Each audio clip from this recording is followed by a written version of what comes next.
जम्मू कश्मीर की सरकार ने एंटी इंक्रोचमेंट ड्राइव शुरू की। उस एंटी इंक्रोचमेंट ड्राइव का विरोध हुआ। भारतीय जनता पार्टी ने भी अलग अलग स्तर पर उसका विरोध किया और उसके बाद कश्मीर घाटी के जो राजनीतिक दल हैं वो भी उसको लेकर सड़कों पर जब उतर आए तो उसके बाद एंटी इंक्रोचमेंट ड्राइव थम गई है। लेकिन कल लेफ्टिनेंट गवर्नर मनोज सिन्हा का बयान आया है जिसमें उन्होंने दो टोक अल्फाज में कहा है कि एंटी इंक्रोचमेंट ड्राइव जारी रहेगी और उन लोगों को नहीं बख्शा जाएगा जिन लोगों ने सरकारी संपत्ति के ऊपर अवैध कब्जा किया हुआ है, ताकि आने वाले कल में उनकी आने वाली जनरेशनें उस अवैध संपत्ति से सुकून और आराम की जिंदगी जी सके। दूसरी तरफ प्रॉपर्टी टैक्स को लेकर डिप्टी कमिश्नर और जिले के एसएसपी लोगों को बता रहे हैं कि प्रॉपर्टी टैक्स कितना आपके ऊपर लगेगा, जबकि ये काम म्युनिसिपल कॉरपोरेशनों का, म्युनिसिपल कमेटियों का और म्युनिसिपल काउंसिलों का है। क्या इस सब का राजनीतिक नुकसान भारतीय जनता पार्टी को होगा या इसका राजनीतिक लाभ होगा? और 370 हटाने की मांग जिस पार्टी ने प्रखर रूप से रखी और 5 अगस्त 2019 को 370 को अमेंड किया भी, जम्मू कश्मीर को 2 केंद्र शासित प्रदेशों में रीऑर्गेनाइज भी किया, क्या वो राजनीतिक दल अब जो कानून जम्मू कश्मीर में लागू हो रहे हैं उन पर शोर और हंगामा कर सकता है? इसी पर बात करने के लिए मेरे साथ भारतीय जनता पार्टी के नेता और पार्टी के उपाध्यक्ष पूर्व मंत्री श्यामलाल शर्मा जी हैं। श्याम जी, पहले तो आपको बहुत बहुत बधाई। त्रिपुरा, मेघालय, नागालैंड, ये नॉर्थ ईस्ट एक ऐसा क्षेत्र रहा है जहां पर बीजेपी का जनाधार कभी नहीं था, लेकिन तीनों जगह पर या तो आप अपने साथियों के साथ मिलकर सरकार बना रहे हैं या आप अपने दमखम पर सरकार बना रहे हैं। देखिए, ये मुझे लगता है जो आपने कहा है, मैं भी वहाँ की जनता जनार्दन और खसूसन तौर पर पार्टी का जो शीर्ष नेतृत्व है और हमारे यशस्वी प्रधानमंत्री जो हैं और भारतीय जनता पार्टी के अध्यक्ष हैं और वहाँ के कार्यकर्ताओं को आपके माध्यम से मुबारकबाद देता हूँ, बधाई देता हूँ। और मैंने जिस तरह से हमेशा कहता हूँ कि हिंदुस्तान की पॉलिटिकल नरेटिव जो है वो चेंज हो रहा है।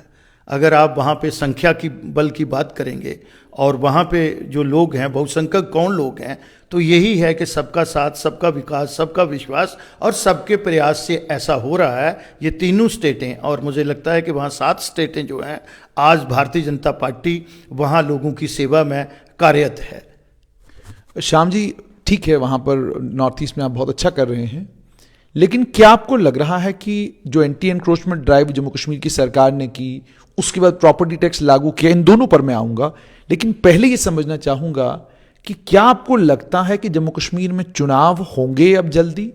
क्योंकि ये दोनों चीज़ें एक साथ हुई हैं। क्या आपको लगता है कि मार्च अप्रैल में चुनाव हो सकते हैं? यह संभवतः एक राजनेता की तरह आप भी ये मानते हैं कि अभी चुनाव जम्मू कश्मीर में होने में समय है? देखिए, अगर आप चुनाव की बात करेंगे तो 4 चुनाव जो हैं वो इस साल में, 1 साल की बात कर रहा हूँ मैं।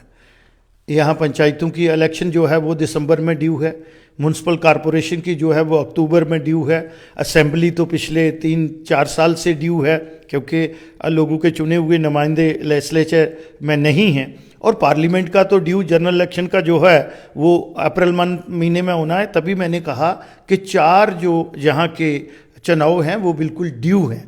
जहाँ तक आपने एंटी इंक्रोचमेंट ड्राइव की बात की या प्रॉपर्टी टैक्स की बात की है, आपने रिफॉर्म्स होते हैं और हमें अपने रेवेन्यू रिलाइजेशन की तरफ बढ़ना भी है।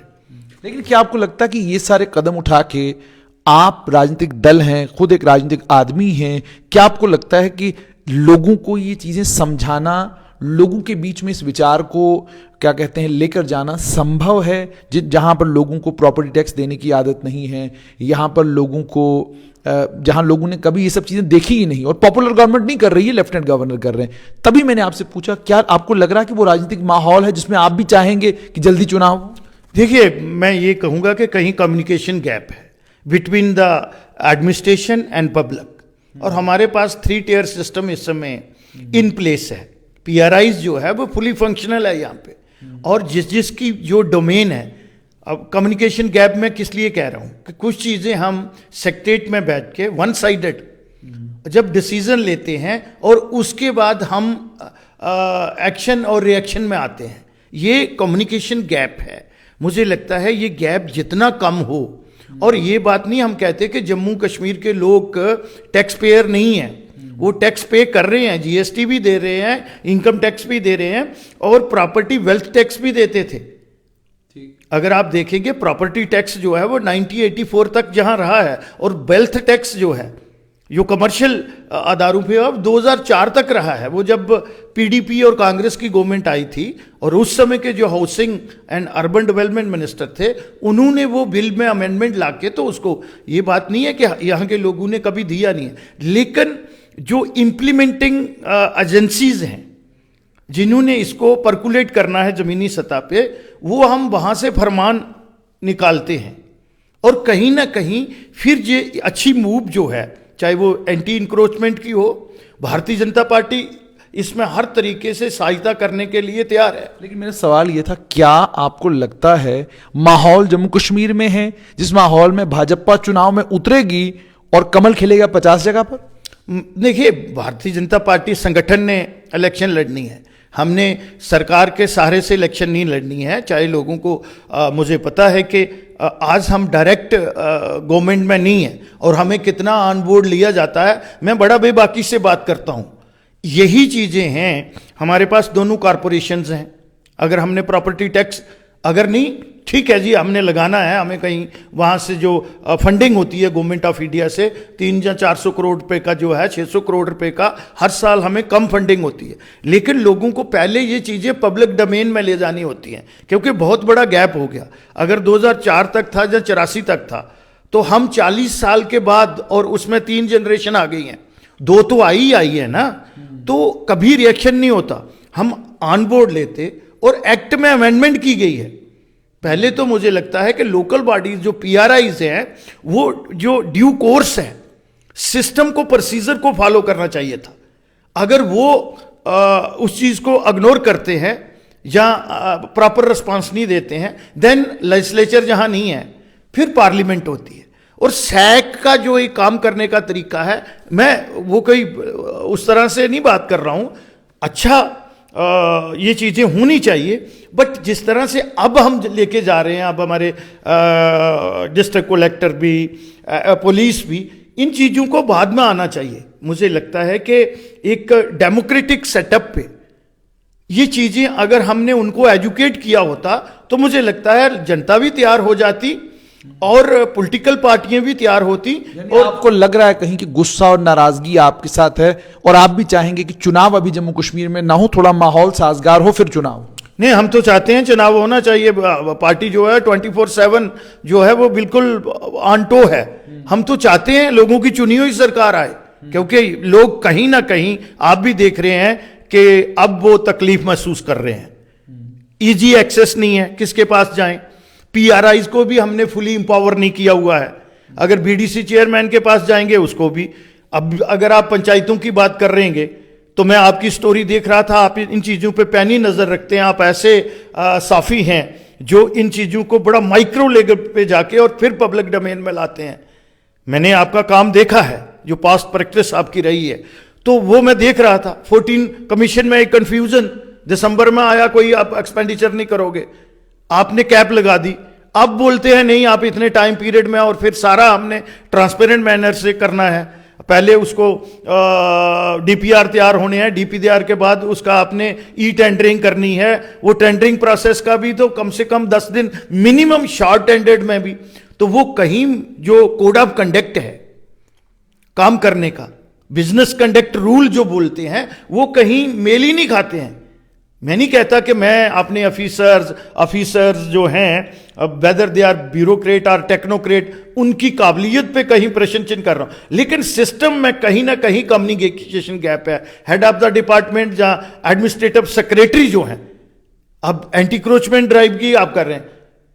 मैंने ये चीज देखी नहीं कि anti encroachment and land grabbing ये 2 अलग अलग सब्जेक्ट हैं। तो मुझे लगता है कि अगर इसमें एक्सरसाइज की होती, तो ये कहीं ना कहीं सबोटाइज किया है। मैं माननीय लेफ्टिनेंट गवर्नर साहब को संज्ञान में लाना चाहता हूं आपके माध्यम से, कि ये उनकी मूव को, और भारतीय जनता पार्टी भी जाती थी कि जो बिग फिश हैं, जो लैंड ग्रैबर हैं, इंक्रोचर जो है वो बड़ी स्मॉल इंक्रोचमेंट उसने की होगी, लेकिन कानून की जो लॉ की सेंस है वो परवेल करनी चाहिए। मुझे ये बताओ कि जो भी आपने एक्शन किया लैंड ग्रैबर पे किसी पे हुआ, जुनेद जी आप भी यहां हैं, जिन्होंने 1,000 कनाल जमीन वाटर बॉडी की या दूसरी जंगलात की या काचराई जो है इंक्रोच की, किसी डिस्ट्रिक्ट की मिसाल बता दें सॉय नीडो के बगैर। अब आप 15 मरले पे एक्शन करते हो, एक मरले वाले को भी नोटिस देते तो इरिगेशन वालों ने भी दे दिया, और ये भी नहीं देखा ये किसकी डोमेन बनती है। कस्टोडियन तो रेवेन्यू डिपार्टमेंट होता है, उनको पता है ये किसकी जमीन है। उसमें पुलिस को भी हमने जरूरत ही नहीं थी, और इतनी एप्रिसिएशन होनी थी और हम लोग सहयोग करने के लिए तैयार थे, लेकिन लैंड ग्रैबर पे एक्शन होना चाहिए। और ये कहीं ना कहीं गवर्नर साहब की जो मूव थी उसको स्कटल किया है, मैं ये कहूंगा सबोटाइज किया है कि छोटे लोगों में एक शोर डाल दिया, अटेंशन डाइवर्ट कर दी, हाउ अल्लाह, और एक अनसर्टनिटी का माहौल जहां तैयार कर लिया कि छोटे, जब 3,200 आप लोगों ने नोटिस जो है इरिगेशन वालों को दे दिया, उसमें 1947 के अलाटी भी हैं, 65 के भी डिस्प्लेस पर्सन हैं, 71 के भी हैं, मैंने तो वो चिट्ठी भी लिखी। तो पहले ये एक्सरसाइज, और मुझे लगता है कहीं डाउन द लाइन हायरार्की जो है रेवेन्यू के जो नीचे के पटवारी, गिरदावर, तहसीलदार, उनका भी ये नेक्सस था। वो नहीं चाहते थे कि जो जिनकी कनाइबनेस उन लोगों के साथ है जो लैंड ग्रैबर है, जम्मू के आसपास ही आपको 100 मिल जाएंगे, उनके खिलाफ कोई कार्रवाई नहीं। आप बताइए कहां हुई है। मैं तो सीधा बोलता हूं। तभी मैं आपसे पूछ रहा हूं ना कि आपको लग रहा है एक राजनेता के तौर पर माहौल नहीं है फिलहाल चुनाव कराने का, आप तैयार हैं वो अलग बात है, लेकिन जब इस माहौल में आप चुनाव में उतरेंगे कि आपने एक एंटी इंक्रोचमेंट ड्राइव शुरू की, जो यहां का भूमाफिया है, जो ताकतवर लोग हैं, जिनके पास वाकई सरकारी जमीनें हैं, उनके खिलाफ अभी उस तरह का अभियान नहीं हुआ जिस तरह का अभियान होना चाहिए। जिन सरकारी अफसरों के हाथ में हम नोटिस पकड़ाते हैं वो कहते हैं जनाब मैं नहीं जाऊंगा देने के लिए, जनाब मुझे बाद में ये कर देंगे, मुझे बाद में वो कर देंगे। इस माहौल के बीच में क्या आपको लगता है कि जम्मू कश्मीर में लेजिस्लेटिव असेंबली के चुनाव होंगे और बीजेपी 50 का आंकड़ा पार करेगी? देखिए, मैं नंबर्स तो नहीं कह सकता, बट एब्सोल्यूट मेजॉरिटी की तरफ हम जाएंगे। लोग भी, पब्लिक है जो सब जानती है। ड्राइव को कौन रोक रहा है? हम तो सहयोग के लिए तैयार हैं, लेकिन लैंड ग्रैबर्स पे होना चाहिए। कल गवर्नर साहब ने कथनी और करनी में फर्क नहीं होना चाहिए, और वो नीचे मुझे लगता है कि डे टू डे मॉनिटरिंग करते थे चीफ सेक्रेटरी साहब, लेकिन उस पर मुझे लगता है बहुत पैनी नजर रखते होंगे हमारे लेफ्टिनेंट गवर्नर साहब भी। लेकिन कहीं से भी ये बता दें कि इतने लैंड ग्रैबर्स जो थे, इतने 1000 कनाल या लाख कनाल हमने बोल दिया, पेपर में वो रिट्रीव हो गई, लेकिन अभी भी पोजीशन किसका है? लेकिन लैंड ग्रैबर पे, बड़े इंक्रोचर पे, जो रूल ऑफ लॉ की सेंस प्रवेल नहीं करते हैं, जिनको कराने की जरूरत है, जो यहां की जमीन का, यहां के मुल्क का, हमारी रियासत का जो कानून है उससे बड़े हैं। अब दूसरी स्टेट यूपी भी देख लो, वहां लैंड ग्रैबर भी और जो कानून को नहीं मानते हैं उन पे एक्शन हो रहा है। तो 303 सीट मिली भारतीय जनता पार्टी को, बुलडोजर तो वहां से ही मशहूर हुआ ना। ये पब्लिक है जिन लोगों का खून चूस के, जहां गरीब लोगों की जमीनें, उन लोगों ने, मैं इंक्रोच नहीं कहूंगा, वो ग्रैबर है। इंक्रोचमेंट ये है कि ये जहां हम बैठे हुए हैं इसके 4 मरले किसी ने इंक्रोच कर ली, और वो मुझे लगता है उसको कहीं ना कहीं रिलीफ कानून भी देता है। रोशनी की भी अगर आप देख रहे होंगे, अब हमारा हॉनरेबल कोर्ट से भी जो डिसीजन आ रहे हैं, उन्होंने रेवेन्यू रिकॉर्ड को स्टडी किया है। एक तो यहां पे रेवेन्यू के एक्सपर्ट नहीं है, 2-4 लोग बचे हुए हैं। मैंने 2-3 बार मुझे पार्टी ने आदेश किया था, ट्यूशन ली है, और मैं एक उनसे कंप्रहेंसिव नोट ले रहा हूं कि ये क्या है, काचराई क्या है, रोशनी क्या है। अब हमारा कानून ये कहता है कि अगर कोई इंक्रोचर है, उसकी साथ में अपनी मालकीत है, अगर उसने 2 कनाल या 4 कनाल इंक्रोच की हुई है, उसको इंक्रोचर कहते हैं, और 60 साल के उसके पास है, तो वो बोनाफाइड रजिस्टर्ड ओनर है उसका। ये बात है कि गवर्नमेंट ने उसको उस तरह से, जिस तरह से रेगुलाइज करना था, वो नहीं किया। वो सक्सेसिव गवर्नमेंट का है। हां, वो अंडर स्लैब होना चाहिए। और आपको पता है कि यहां 6 कमा बोलते हैं, 8 कनाल, 48 कनाल जो है मिनिमम 36 कनाल तो चाहिए ही चाहिए ना। उससे लेस जो है लैंडलेस लोग, तो हम तो ये भी चाहते हैं, पार्टी ने इस पे भी विचार किया है कि हाउसलेस जो हैं, लैंडलेस लोग हैं, डिप्राइव्ड लोग हैं, 47 के डिस्प्लेस्ड लोग हैं, रिफ्यूजी लोग हैं, वो लैंड रिट्रीव करके हम उनको रेगुलाइज करें, उस तरफ काम करना चाहिए। बोर्ड लगाने से कुछ नहीं होगा। और मुझे लगता है अब रेवेन्यू डिपार्टमेंट जो है वो कंसोलिडेशन की तरफ गया है, जो पहले जाना चाहिए था। अब वो इन चीजों को जो है मुझे लगता है कहीं ना कहीं सिलसिलेवार तरीके से कंसोलिडेट कर रहे हैं और उसके बाद एक्शन करेंगे। मुझे लगता है रिजल्ट ओरिएंटेड होगा और जनता भी खुश होगी। प्रॉपर्टी टैक्स को लेकर आप समझना चाहूंगा कि पूरे देश भर में प्रॉपर्टी टैक्स लागू हुआ है। देश में सब जगह लोग प्रॉपर्टी टैक्स दे रहे हैं, हिमाचल में दे रहे हैं, और लेफ्टिनेंट गवर्नर लगभग मुझे लगता है अभी तक 6-7 बार बोल चुके 80% लोग ऐसे हैं जिन्हें ना के बराबर प्रॉपर्टी टैक्स देना होगा। लेकिन ना तो कॉरपोरेशनें, ना काउंसिलें, ना कमिटियां, वहां वो भी जहां पर भारतीय जनता पार्टी का मेयर है या भारतीय जनता पार्टी का अध्यक्ष है, आप लोग बिल्कुल खामोश हैं। आप लोग, ऐसा तो नहीं है कि 370 के बाद कड़वा कड़वा जो है वो छोड़ दीजिए, मीठा मीठा हम खा लेंगे, ऐसा तो होगा नहीं। जो कानूनी तौर पर देश भर में होगा वो जम्मू कश्मीर में भी होगा, और उसको गाजे बाजे के साथ लोगों तक पहुंचाने का काम भारतीय जनता पार्टी का है।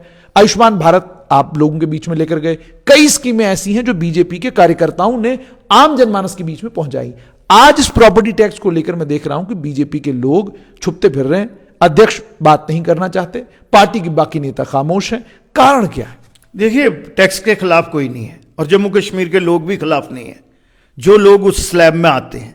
मैंने कहा ना कि जो एक लोगों की चुनी हुई सरकार में और गवर्नर रूल में फर्क होता है।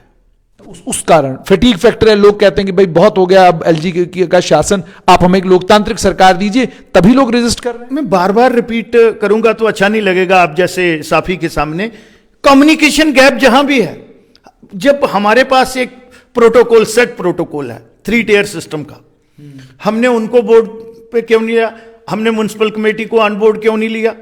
हमने म्युनिसिपल काउंसिल को 3 प्रोटोकॉल है ना इसके, और म्युनिसिपल कारपोरेशन है। हम बीजेपी वाले जहां की जनता कब बोल रही है कि हम प्रॉपर्टी टैक्स नहीं देंगे? हम देंगे, वो हमारे बहबूदी के लिए, हमारी डेवलपमेंट के लिए ही जहां जो है वो एग्जीक्यूट होगा।